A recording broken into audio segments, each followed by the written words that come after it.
2023 సంవత్సరం నుండి విజయవాడలోని ఎంబార్కేషన్ పేమెంట్ పాయింట్ నుండి హజ్ యాత్ర చేసే ప్రతి యాత్రికునికి 80,000 రూపాయలు అందజేయడం ద్వారా 1756 మంది యాత్రికులను ప్రోత్సహించడం జరుగుతుంది. అదేవిధంగా 2019 నుండి 1178 మంది యాత్రికులకు జెరూసలేం వెళ్ళడానికి 60,000 చొప్పున ఆర్థిక ప్రయోజనాన్ని అందించడం జరిగింది.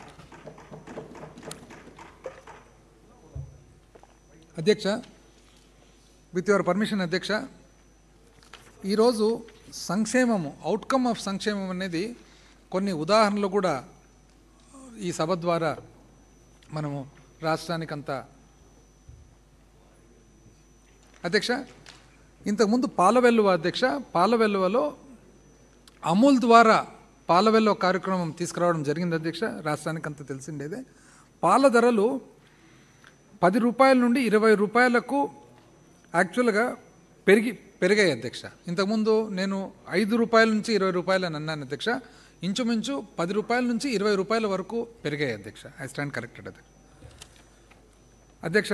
ఈ ఉదాహరణలు అధ్యక్ష ప్రభుత్వమే ఆదుకుంది అధ్యక్ష. వాళ్ళ సొంత భావన అధ్యక్ష. కౌజు బేబీ అధ్యక్ష, ఈ అవ్వ పేరు. సొంత ఊరు వచ్చేసి చింతూరు, అల్లూరు సీతారామరాజు జిల్లా అధ్యక్ష. అయితే బేబీ గారు చెప్తున్నారు అధ్యక్ష, యాక్చువల్గా ఒంటరి దివ్యాంగురాలు. ఏ విధంగా కొన్నేళ్ల క్రితము భర్త వదిలేసి వెళ్ళిపోయినాడంట అధ్యక్ష. భర్త వదిలేసి వెళ్ళిపోతే ఒకే కూతురు, ఆ కూతురు కూడా పెళ్లి చేసుకొని వెళ్ళిపోయింది అధ్యక్ష. అయితే కూలి పని చేసుకుంటూ బ్రతుకుతూ ఉంది అధ్యక్ష. కూలి పని చేసుకుంటూ బ్రతుకుతూ ఉంటే ఏదో ఒక ప్రమాదం వలన ఒక కాలు కూడా తీసేయాల్సి వచ్చింది అధ్యక్ష. యాంపిటేట్ చేయాల్సి వచ్చింది అధ్యక్ష. చేస్తే ఏ విధంగా జీవించాలని చెప్పి చాలా ఇబ్బందుల్లో ఉన్న పరిస్థితుల్లో, అసలు జీవించేది ఎట్లా అని చెప్పి ఆలోచన చేసే పరిస్థితుల్లో వైఎస్ఆర్ చేయూత కింద ఏడాదికి 18,750 రూపాయలు సాయం రాగా, అదేవిధంగా 56,250 రూపాయలు సహాయం అందింది అధ్యక్ష. ఆ తర్వాత పెన్షన్ అధ్యక్ష, నెల 3,000 పెన్షన్ అందడం ద్వారా ఈరోజు జీవిస్తుంది అని తను చెప్తున్నారు అధ్యక్ష. ఈ ప్రభుత్వమే లేకుంటే నా జీవితం ఏమయ్యేదో అని అంటుంది అధ్యక్ష. ఇదొక ఉదాహరణ అధ్యక్ష. అదేవిధంగా అధ్యక్ష,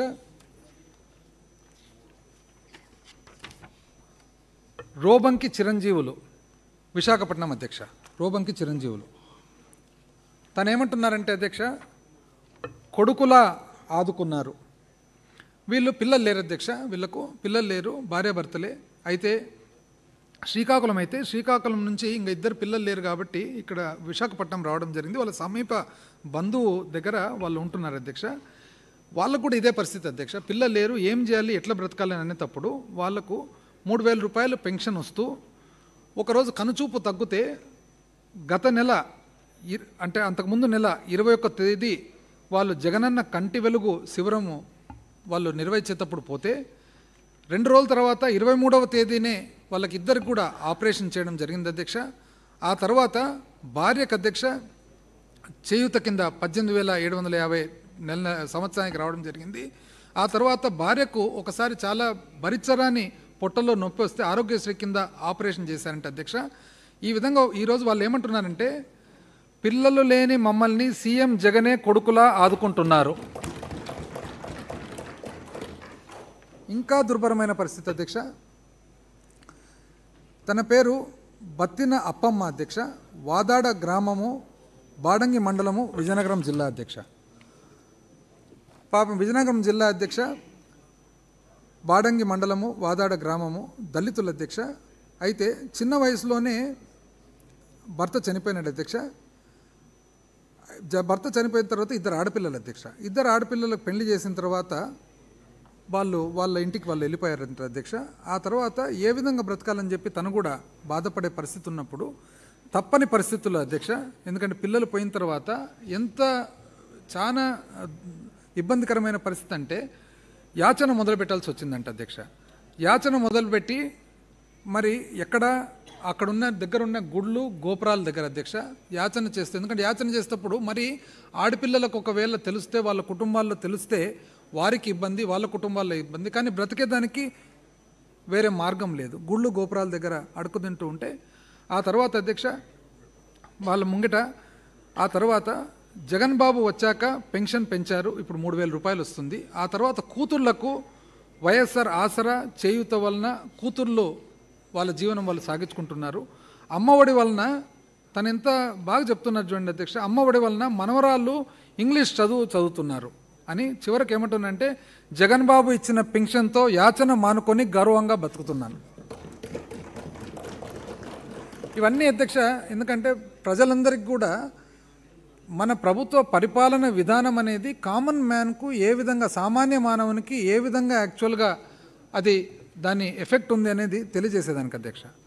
6వది అధ్యక్ష, సంపన్న ఆంధ్ర, మౌలిక సదుపాయాలు మరియు ఉత్పాదకత అభ్యున్నత సంకల్పం. ఆర్థికాభివృద్ధికి మౌలిక సదుపాయాల కల్పన పునాది లాంటిది. పారిశ్రామికీకరణ వేగవంతం చేయడానికి మరియు పోటీతత్వాన్ని పెంపొందించడానికి మా ప్రభుత్వం అనేక మార్గనిర్దేశక కార్యక్రమాలను చేపట్టింది. ఈ కార్యక్రమాల అమల్లో భాగంగా ఆంధ్రప్రదేశ్ పారిశ్రామిక విధానం 2023-27ను మా ప్రభుత్వం తీసుకువచ్చింది. ఈ విధానం విభిన్న రంగాల్లో శక్తివంతమైన పారిశ్రామిక పర్యావరణ వ్యవస్థను సృష్టించే లక్ష్యంతో పనిచేస్తుంది. సామాజిక ఆస్తులైన గ్రామీణ సచివాలయాలు, వైఎస్ఆర్ క్లినిక్లతో పాటు ఓడరేవులు, ఫిషింగ్ హార్బర్లు, విమానాశ్రయాలు, పారిశ్రామిక కారిడోర్లు మరియు 17 కొత్త వైద్య కళాశాలల్లో కీలక మౌలిక సదుపాయాలను అభివృద్ధి చేయడానికి మా ప్రభుత్వం వ్యూహాత్మక పెట్టుబడులను పెట్టడం జరుగుతుంది.